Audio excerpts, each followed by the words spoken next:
RDC est une et indivisible. De la population et de tout le monde, c'est qu'il faut tout arrêter pour faire face à cette situation.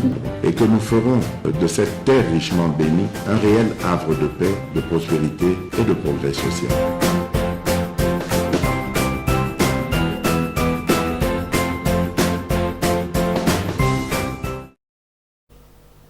Unissons-nous la main dans la main, dressons nos fronts longtemps courbés, battons-nous pour l'intégrité territoriale et la République démocratique du Congo. Messieurs et dames, merci. Ndenge bozali kolanda biso na MKBs officiel. Merci ndenge bozo continuer ko s'abonner. Merci ndenge bozo koba toujours ko sala biso confiance. Et pas na biso tozo croire qu'ensemble na bino to kosala musala oyo et comme mboka na biso liboso. Na pesi merci na bato nyonso bazo s'abonner massivement na chaîne na biso. Bino bozali kosala biso confiance. Bozali partout à travers le monde. Nazomona comment bozali ebele bozali kosenga bato mosu ba s'abonner. Je n'attendais dans un espace il y a presque un mois, vous êtes déjà bobaki 5000. Donc vous êtes formidable. Donc pour atteindre 100 000 abonnés, Nabino, pour cet amour et le komuke. Je vous demande toujours de regarder nos vidéos botalango du début jusqu'à la fin. Bosenga pe baton sous. O bazaba proche Nabino, ba s'abonner. Parce que ici chez nous, tous os nyonso pour te oyo boyo kate boko mona nyonso na mobimba nango na MKBs officiel. Surtout tout ça là effort ya kolakisa bino vérité ya Congo. Dans un pays où les gens ba lever option ya ko sala pona ba individu, nous avons levé l'option de dire la vérité, alors rien que la vérité. Bozana Kisangani na pesi bino mbote, bozana Chango na pesi bino mbote, bana ya Kitambo magasin na pesi bino mbote, bana ya Kanluka na pesi bino mbote, bana ya Badiading na pesi bino mbote, ba soldat nyonso o bozana ngana bakan, naza pe na ba toilo ndangana bakan militaire na pesi bino mbote, ba bazana front Dendele Koyate, main dans la main, dans le sambo de Tokolonga. Merci tous ensemble. MKBs officiel, ils ont les chaînes Nabino. Tokobeta li solo et indi, Makambo ya de père et de mère. Je crois Bolanda qui est citoyen, Mbosso tout fait tout flamme. Mbosso pense que si ces pays souffrent pour les étrangers, baza et belé. Baza et belé, et vous avez même vu comment lobby na tchela ki bino vidéo moko o ya yindi sakina niveau ya assemblée gens sont makamboté ya o non mboso zala ki clair to ko développer yango to ko beta pe li solo na émission ya lelo loi wana ekoleka to ekoleka te débat et Salema Tote. Alors, premier vice-président et à l'Assemblée nationale, professeur Mbata, a tranché. Alors, débat et Salema. Mais au moins, à Limbisi, Tata Episcopo, Ambongote. Pour lui, Ambongo Akumba, Soutana Boaka Pemben, Aya Kotana parti ensemble. Basa la politique naïe. Ce qu'Ambongo fait, ezali pour Nambata et le Komoko ya Kitokote. Pour que bête appelle le solo quand une émission ya lelo bande konangai, Kenya a ministre des Affaires étrangères, a commission Congo yaye, o bisonde tozabo yibo matali kolobo kitanase, basoldat ne msiba kolongo na Congo te, kakati mongole bitumbe kosil. Oh! Papa Nangaya King. mboka na bino to mboka ni atelemi ka ministre affaires étrangères pour na bango en tout cas soda na bango ko bouger te tant que bitumba na sécurité mais okotona mutunda ba Rwandais bazobunda nyonso bazobunda okomona ba soda na bango bazobunda na ngambo na bisote. Au contraire, les dernières attaques avant que Makambo et Salema, et que les soldats, même il y a EAC, bah pesa qui makasina ba Rwandais, oh il y a M23, général wana, oh il y a zali ko piloter, armée wana lobi oh non ndenge zaboye, il y a Zapre akufa, ceux qui kimyana ne koti na Congo te. Parce que lui, il est déjà au-delà, il y a 50 ans. Azomonate pourquoi il y a Akobanga et Loko, s'il faut mourir, il y a Dieu na yeba kukufa, tout ça.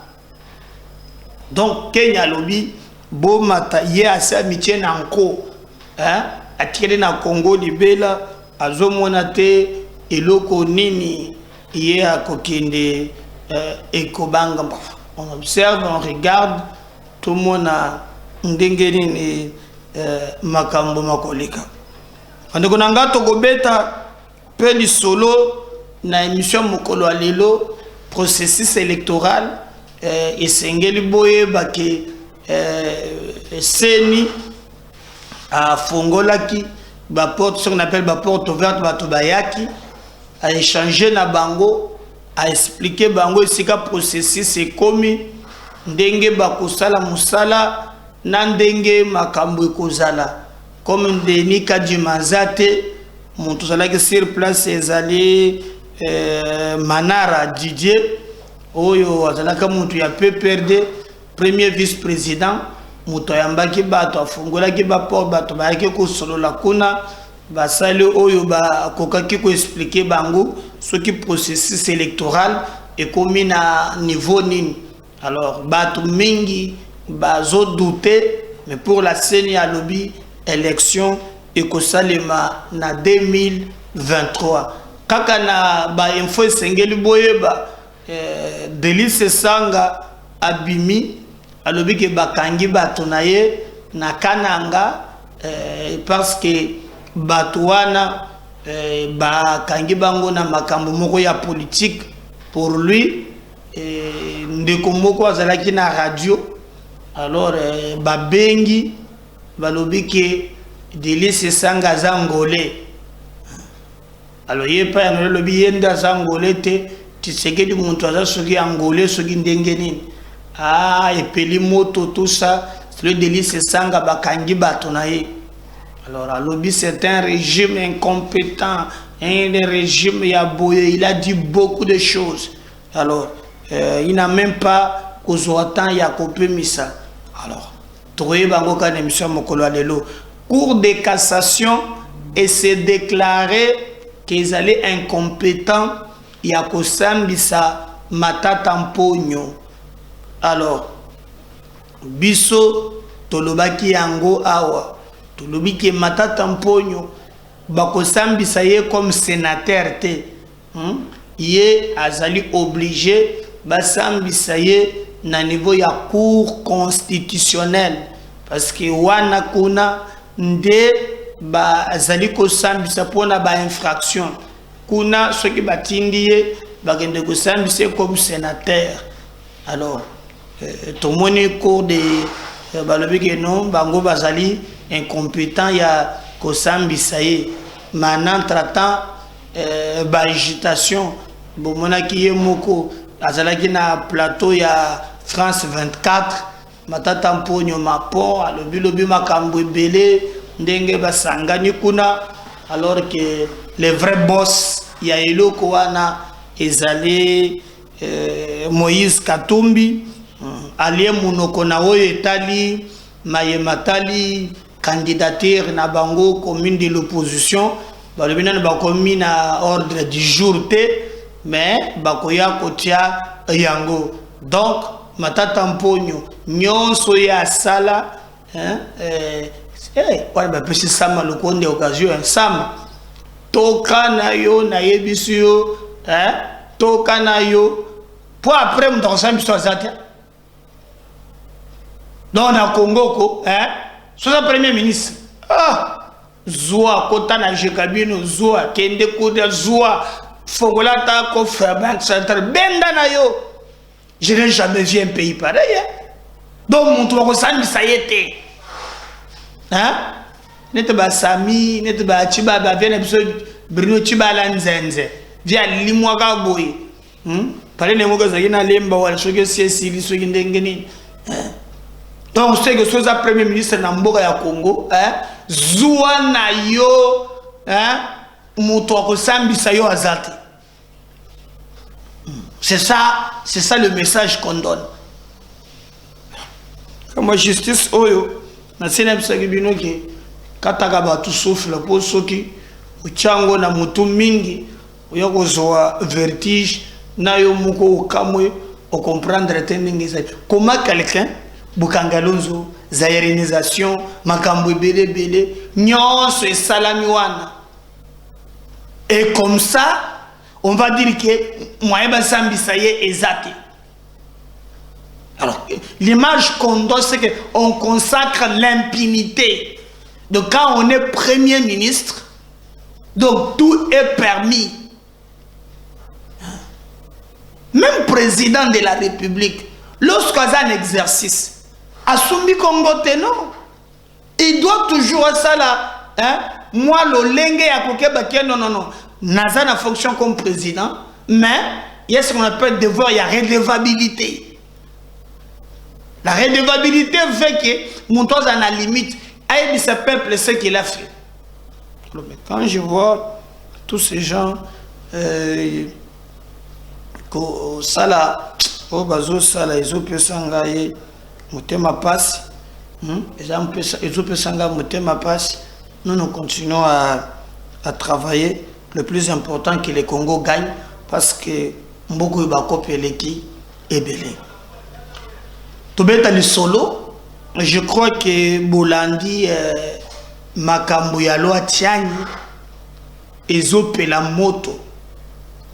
Cardinal Ambongo a mis lancé na campagne moko anti-loi.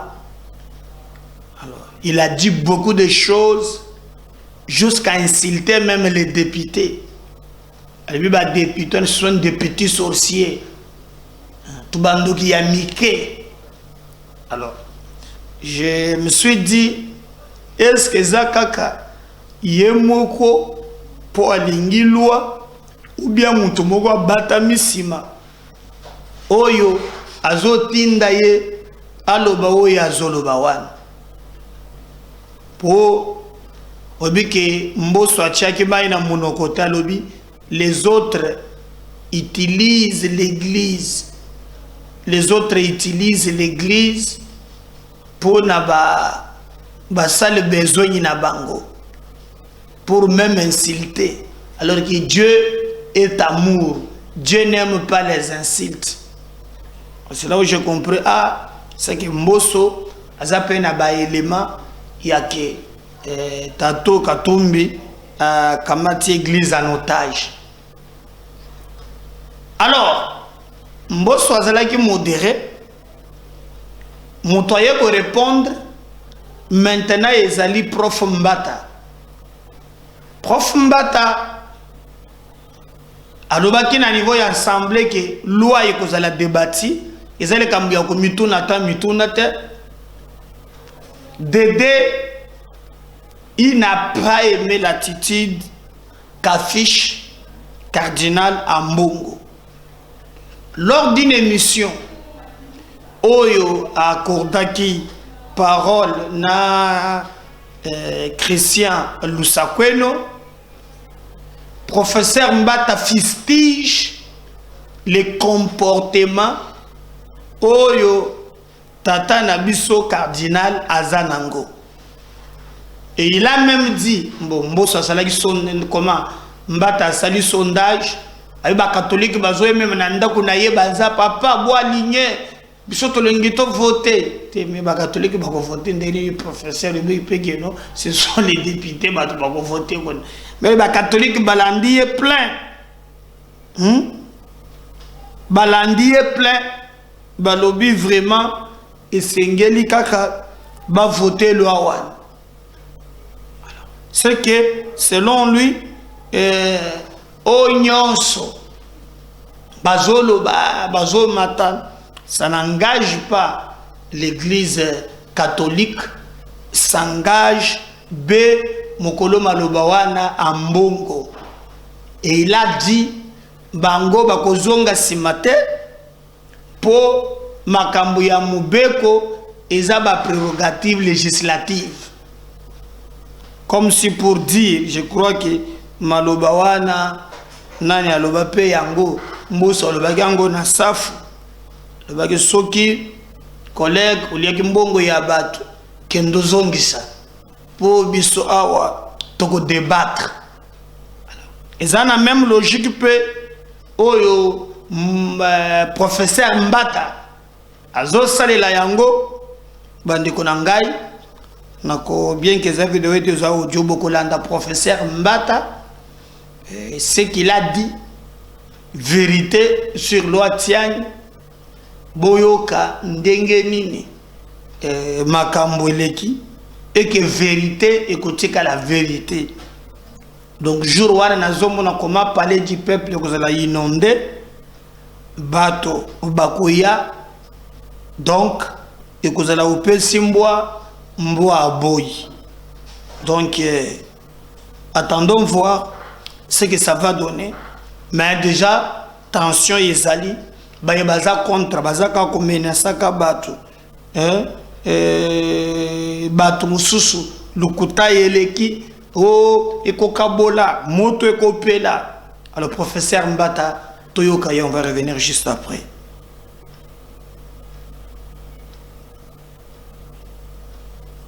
Parce que beaucoup de catholiques me l'ont dit qu'ils vont voter. On a beaucoup parlé hier des écueils entre le pouvoir Kabila et l'Église catholique.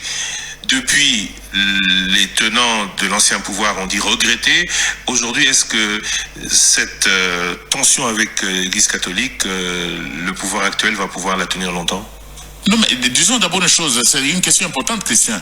L'Église catholique, ce n'est pas un évêque ni un cardinal. Même le pape n'est pas l'Église catholique. La famille de Dieu, tous ces chrétiens, ce n'est pas le clergé. Je vois des clergés de tels diocèses qui font une déclaration politique, mais ils ne représentent pas l'Église. L'Église, c'est le corps du Christ. On est en train de prêcher notre évangile, Christian. L'Église, c'est nous tous ceux qui communient au corps du Christ. Et l'attention, c'est entre qui? Si un évêque veut faire de la politique, si un prêtre veut faire de la politique, mais qu'il enlève sa soutane, qu'il vienne faire la politique avec nous, qu'il s'enrôle aux élections qui auront lieu bientôt, au lieu de se cacher derrière la soutane, de se cacher derrière la chair. Et puis là, vous savez quoi? Vous savez que vous pouvez dire Alléluia, on vous répond par Amen. Il n'y a pas de discussion. C'est lâche de se cacher derrière une chair. C'est lâche de se cacher derrière un accoutrement des habits sacerdotaux et tenir un discours politique. Si vous voulez faire la politique, venez avec nous. Vous serez dans l'opposition. Vous êtes les bienvenus. Vous serez du PPRD ensemble. Vous serez de n'importe quelle de l'SID et autres. Dans l'opposition, dans la majorité. Ou dans la majorité. Donc, c'est vraiment lâche de faire la politique avec les habits sacerdotaux qui sont sacrés. C'est lâche. Si quelqu'un veut faire la politique, qu'il quitte, qu'il vienne tenir ce discours-là, au lieu de se cacher derrière la chair, où vous êtes sûr que vous direz Alléluia, on vous répondra par Amen, il n'y aura pas de discussion. Aujourd'hui, 24 avril, il faut être précis, 33 ans, c'était le début de la démocratie. Avec l'UDPS au pouvoir, est-ce qu'on en est encore loin?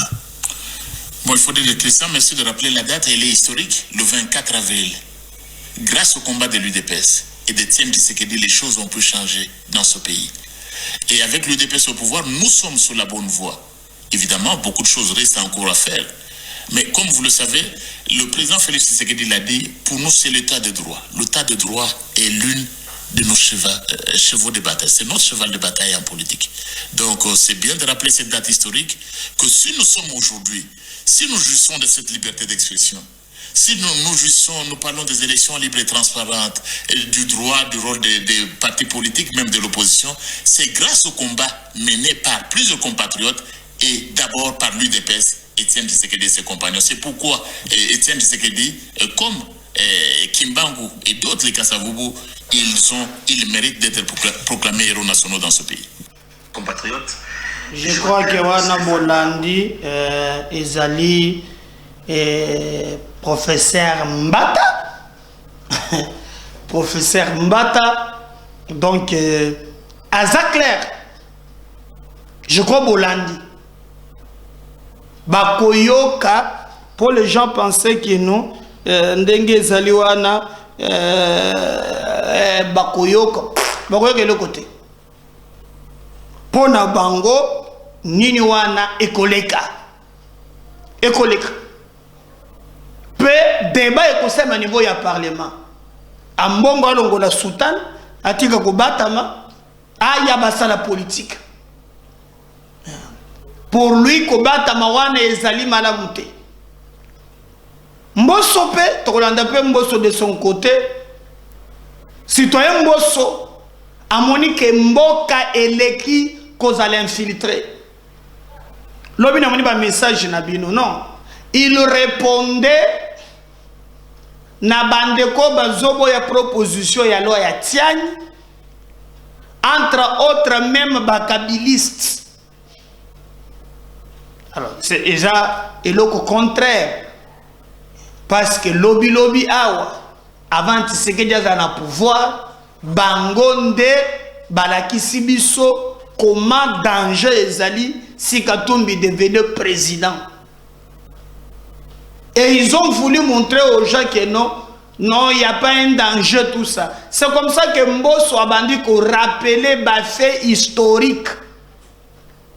Même Dada Zalakiwan, Dada Zamutu ya musée, Dada Zamutu ya Babilou, Batalisi même que le pays souffre de l'infiltration. Paix bandaka banda na conférence nationale souveraine batubabundela ki yango toyeko mati mais bayeko consacré yango avec l'AFDEL, avec Musée Laurent Désiré Kabila.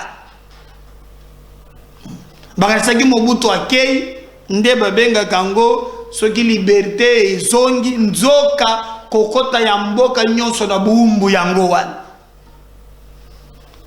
Mais parce que TV za radio te na kolenga tolanda citoyen Mbosso wana na assemblée azopesa mundu non collègue non azopesa mundu chance te. C'est comme ça que na ba question mususu il y a intérêt général faut que ça la boue. Ensuite ça revient juste après. Nous ne sommes pas là pour plaire à qui que ce soit. Nous avons une obligation ici que la Constitution nous a assignée. S'il s'agit de la vérité historique, je ne recadre personne. La vérité historique, c'est laquelle? C'est que dans l'AFDEL, il y avait des étrangers. Et ce que vous avez dit là, vous avez même vous-même dit une chose et son contraire. Bon, c'est Musée, on n'a pas critiqué Musée. C'est Musée qui a chassé les étrangers, les Rwandais, qui a mis ça en cause. Quand le pays est aujourd'hui attaqué, on voit dans les réseaux les propos des Musées. Vous comprenez? Alors ne venez pas faire de l'amalgame. Non, ce n'est pas ce qu'il a dit. Il a dit que les Rwandais ont pris le courage de venir nous attaquer depuis l'entrée de l'AFDEL. Et c'est vrai, il y avait des étrangers là-dedans. Non, entendons-nous. Entendons-nous. Il y avait des étrangers. Et ces étrangers, c'est Musée qui les a chassés. Il les a chassés. Alors, en ce moment-là, quand c'est une vérité historique, ils sont venus, c'est la même. Se sont retournés contre lui. Et il dit, je vous dis, ne jamais trahir le Congo. Ce sont les mêmes qui l'ont tué. Vous voulez que je vous dise ça? Mais alors, où est nos collègues? Quand c'est une vérité historique, je dois dire, Kabaré, qui était général ici, n'était pas congolais. Et qu'est-ce que nous avons changé à ça? Non. Mouzé l'a chassé. Le ministre des Affaires étrangères a disparu de lui-même. Mouzé l'a cherché, il ne l'a pas vu. Il dit publiquement, mais où est le ministre des Affaires étrangères ici? Alors, ça, ce côté-là, les collègues n'ont pas tort. Les deux. Non, attendons. Les deux. Non, attendons les deux. Collègues, c'est dans la révolution que Mouzé a quitté Goma. Moi, je lis l'histoire. J'étais en exil pendant 10 ans. Il a quitté Goma pourquoi? Dès qu'on a tué Kisatsu Ngandu, Mouzé a compris. Il a quitté Goma, il est venu s'installer à Lubumbashi. C'est de Lubumbashi qu'il est venu ici. Alors, c'est l'histoire. Nous reconnaissons les bravoures du musée. Personne ne les mettra en cause. Nous l'enseignerons à nos enfants. Nous l'enseignerons à nos enfants.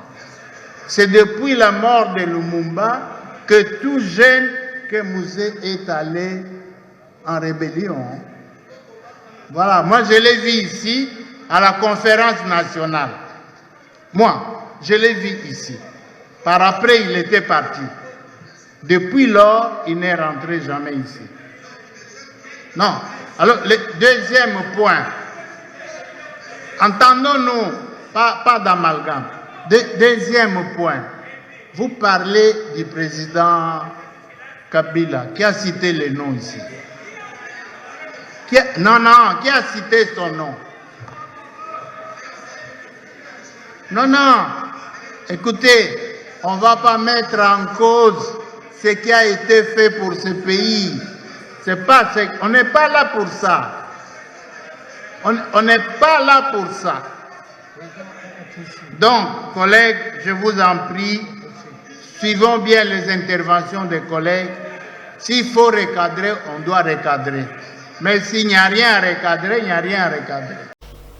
Ma cité, parce que on sait que Mbosso dit aujourd'hui, na banda ki kolanda, moi il y a notre ancien président de la République, Justine Kassavubu. Il y a des Congolais, divergence c'est cause de la Nabama Kambunyonso, mais lorsqu'il s'agit de la République, je réfléchis.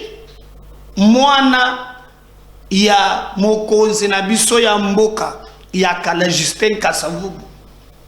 Yépe a expliqué, Yépe a expliqué, contenu, il y a Makambo Babengi Luachai.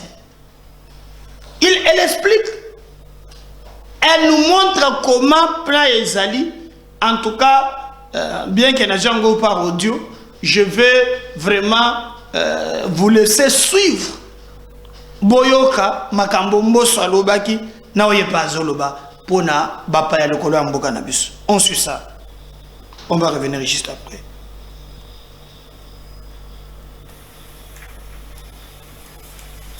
Bienvenue à vous tous qui êtes fidèles à ce nouveau rendez-vous de Maman Justine vous parle. La semaine passée, nous avons abordé la question de la proposition de loi Tchani et vous étiez nombreux à réagir et à me demander d'approfondir le sujet dans une de nos langues nationales, ce qui sera fait aujourd'hui. Bandeko nangai ya bolingo bino nyonso bakongole bozali kolanda ngai lelo napesi bino penza losako monene.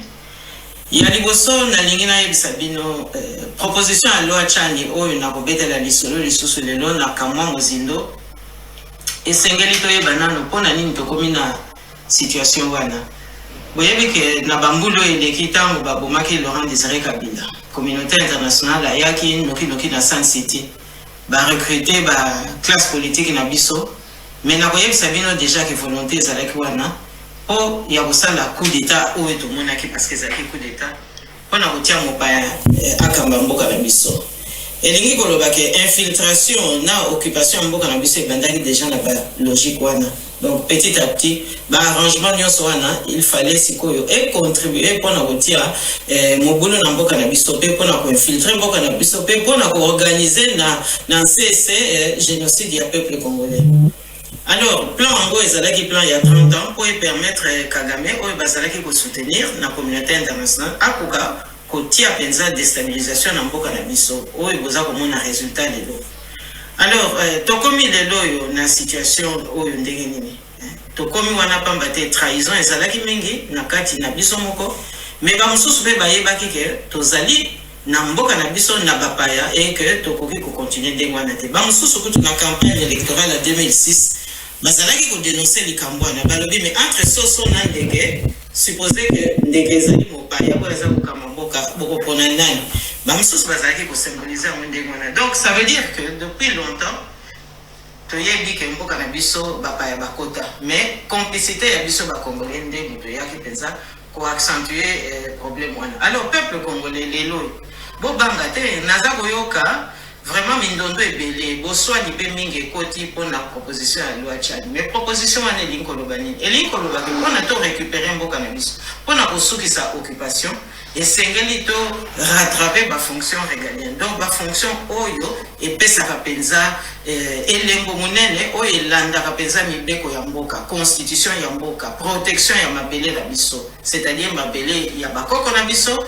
mabele oyo biso mpe tozali kodéfendre lelo mpe oyo tokotikela bana na biso. Alors proposition de loi wana elobi nini mpona kokamba mboka il faut zala de père et de mère congolais na kanisi ba explication wana nyonso bokoki ko trouver en gros penza facilement na débat oyo kozala na parlement mais elingi koloba ke ozala président de la république ozala ministre des affaires étrangères justice intérieur gouverneur de la banque économie ba fonction wana nyonso défense nationale nyonso to wana justice aussi eza kosenga nini eza kosenga ozala congolais parce que loyauté républicaine kaka congolais oya botami ayebi ke bakoko na yeba kundaye na mabele wana ye kaka mutakoki ko défendre yango bokoki komona ngo mabete bo se laisser intimider te na yebi ke balai diplomatique ezali vraiment kokende moto mikolo yo mais nyonso wana eza kolakisa nini eza kolakisa ke mbeba oyo bakotisaki na mboka na biso communauté internationale azali consciente na yango. Alors mingi mpe babebaki alors baza koloba sikoyo ke non il faut bamibatela mais bamibatela ndenge nini puisque na awa pe na Europa bakomi pe kosala pe nettoyage sur base morale. Alors mingi pe baza kobanga bakanga bango et donc la seule solution bamoni ezali encore ko manipuler classe politique na biso mais na kanisi tokoki kometika te. Alors sikoyo naza komona ke ba mususu bakomi kosala kutu ba menace o te ezali biso bakatange mutu baza ko viser loi ekoki ko viser contre Moutoute et qui peut en faveur à Moutoute, loi ezali opposable à tous. C'est-à-dire que nous sommes tous égaux devant la loi. Alors, baoue bazo sala ba dispute wana, ezali vraiment tentative moko vraiment très dangereuse. Tokoki ko tika mboka ekende ndenge wana te. Lelo yo mutu nyonso akoya na Congo azali mopaya te, alinga za la chef de l'État, alinga za la ministre. Na kanisi makambo wana nyonso mobulu wana nyonso tokoki kondima yango te. Na yango siko nga naza koloba baoyo bazali na ba argument oyo ke ezali ko pesa bango penza ndingisa bakende ko contrer proposition à loi Tchani mais pourquoi ba kokende te na parlement lokola monsieur Tchani asalaki na député Nsingi Bululu il faut bakende be na parlement ko solola kuna peuple nde aoya ko trancher.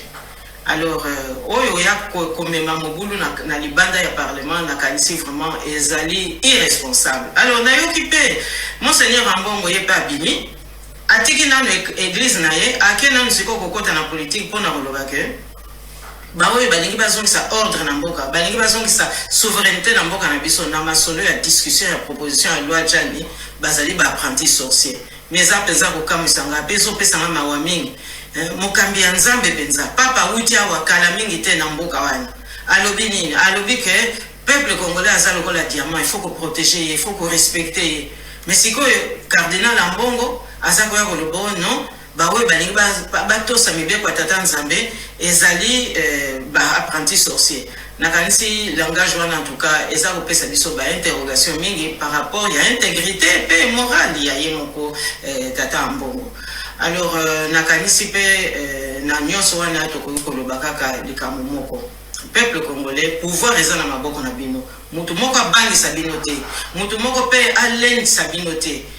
Parce que ezali force de frappe oyo tata Nzambe apesi biso. Na ko rappeler lisusu parce que baza mingi bakendeke kosambela ifo mboka na biso to protéger yango Bible na maboko tongo pokwa mais résultat ezomona na te mais ndenge nini bolingi tata Nzambe apesa biso bénédiction soki toza kotosa mibeko te. Deutéronome 17:15 eza clair, il faut kotosa mabele, il faut kobatela mabele. Les 10 commandements pareil yango na pe bomona kaka l'heure tata Nzambe apesa mibeko. Honore ton père et ta mère. Elinko lubanini. Mère patrie aussi. Alors, mère patrie wana, ne yango wana, mozindo penza ya proposition à loi Tchani.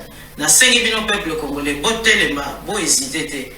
Ezali chance na biso pona ko préserver mboka na biso moke nde to banda kozongisa makambo na nzela. Yango wana lisolo nazalaki nango lelo pona bino na pesa. Voilà. Na tsikeli bino bolanda ye du début jusqu'à la fin. Wana zali Maman Justine Kassavubu, zali mwana oyo ya notre ancien président de la République Joseph Kassavubu. Boyoki peuple congolais, oh na lobakite. Bo partager le lien. Bo s'abonner massivement. Parce que si le Seigneur ne revenait pas, à tout à l'heure je reviens. Deuxième numéro. Bye.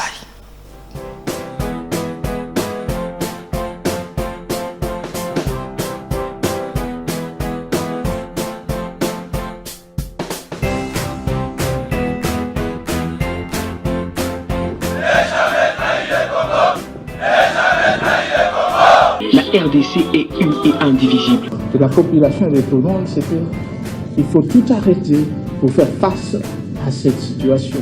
Et que nous ferons de cette terre richement bénie un réel havre de paix, de prospérité et de progrès social.